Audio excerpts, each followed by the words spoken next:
Sanibonani thokozani, ngiyathemba niyaphila. Ngiyacela nganzakwethu, ngiyacela nje if kuwukuthi umusha kule channel noma ujwayele ukubuka amavidiyo ethu kodwa awusubscribe-ile, ngicela usubscribe la nje ngezansi kwescreen kunendawana ebhalwe ngokubomvu ukuthi subscribe. Ngicela uyi-check ukuthi i-grey yini, uma ingekho grey ibomvu ngicela ucindezele usubscribe, uyicindezele izoba grey. Eceleni kwayo kune-bell nayo futhi ngicela uyicindezele ibe grey nayo, ukuze uma ngikwazi ukuphosta amavidiyo uzophinde ukwazi ukuthi uwathole nawo lawo mavidiyo lawo. Namhlanje ngizokhuluma ngento ehlupha abantu abaningi. Before ngingene nje kule nto le, ngiyacela bafowethu niwabuke amavidiyo, ningaweqi ama-advert, ningaweqi ama-advert, kodwa futhi uma kuwukuthi ujwayele ukubuka amavidiyo awusubscribe-ile, subscribe ngane yakwethu, sengimosha iminute lonke. Ngizokhuluma ngesihloko esijule kakhulu namhlanje. Kunento ehlupha abantu abaningi la, ukugezwa. Sizokhuluma ngokugezwa namhlanje. Abantu abaningi-ke bayithatha kancane le nto yokugezwa, whether ushonelwe noma uphunyelwe isisu noma wenze i-abortion noma ulale nomfazi umfelokazi cishe noma ulale nomuntu owashonelwa, mhlawumbe akagezile, ulale nentombi yomuntu yashonelwa i-boyfriend yangageza. Kubalulekile ukuthi ugezwe ngoba lezi zinto lezi uma ungazenzi zimisa impilo yakho ime nsi. Kube ngazuthi ungazuthi uloyiwe nje, kuba mnyama yonke into, ungatholi imisebenzi, impilo yakho nje ingaqhubeki iye phambili.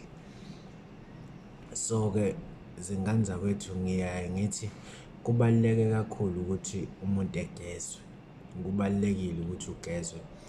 Abanye banenhlanhla-ke ngoba iy'dalwa zabo namadlozi abo noma lajwayele ukubakhanyisela noma ayabavezela ukuthi yeyi kumele umuntu egezwe leyo nto, leso sigulo noma leyo nto leyo esuke imisa impilo yakhe.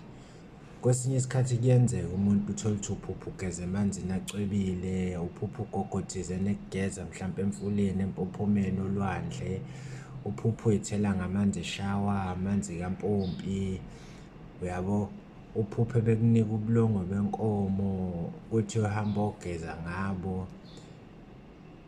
Sengike ngakhuluma-ke nami futhi ngelinye iphupho, ngike ngakhuluma ngamaphupho okuphupha ubulongo. If kuwukuthi angikaze ngikhulume, ngicela nikhomente lapha, ngizosithinta kakhulu leso sihloko leso, ngizosithinta kakhulu. Lezo zinto-ke lezo uyothi uma uy'phupha zisuke ziyinkomba noma ziyama-signs ukuthi kumele ugezwe. So yeah, kuye kuthi-ke lapho idlozi mase likubonise isikhathi eside ukuthi yenza lento, wena ulokhu ungayenzi, ligcine selikudubile.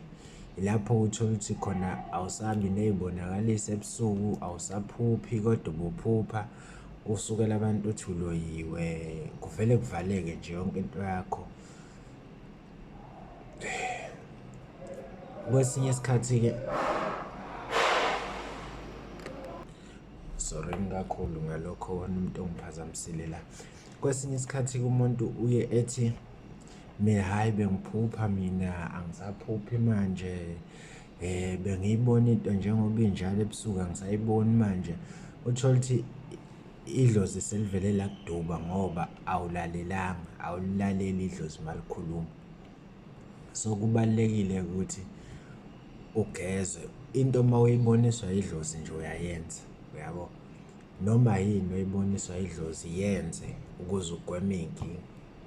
Yenze leyo nto leyo osuke uyiboniswa idlozi ukuze ugweme iy'nkinga. Abanjani-ke abantu isikhathi esiningi nje okubalulekile ukuthi begeze. Uma nje washonelwa noma kuthiwa ushonelwe ubani, uma nje uke washonelwa kumele ugezwe. Uma waphuphunyelwa isisu kumele ugezwe. Waboshwa uphuma ejele kumele ugezwe. wabulala ngephutha noma ngenhloso, kumele ugezwe. Wenze i-abortion, uyageza. Walala nomuntu oshonelwe njengoba bese ngichazile lapha phezulu, uyagezwa. Walala nomuntu okhipha isisu, unsizwa yakithi, ubona izinto zakho y'mile, awutholi imisebenzi, kumele ugezwe. Walala nomuntu oshonelwe isihlobo somndeni, wangageza lowo muntu loyo, wena kumele ugezwe. Walala nomuntu ophuphunyelwe isisu, hamba ogezwa. Washonelwa ubaba wengane nisajola noma beningasazwani, kumele ugezwe. Okunye nakho ukushona komuntu wayekushela nje esaphila ekufuna phansi phezulu, kumele ugezwe. Uthanda noma ungathandi, ngoba lowo muntu usazokushela ngisho engale kwelamathongo. Kubalulekile ukuthi uma uphila kulo mhlaba uhlezi nje ugezwa, ngoba amathunzi amnyama ahlala kunombani, idlozi liyakukhombisa isikhathi esiningi.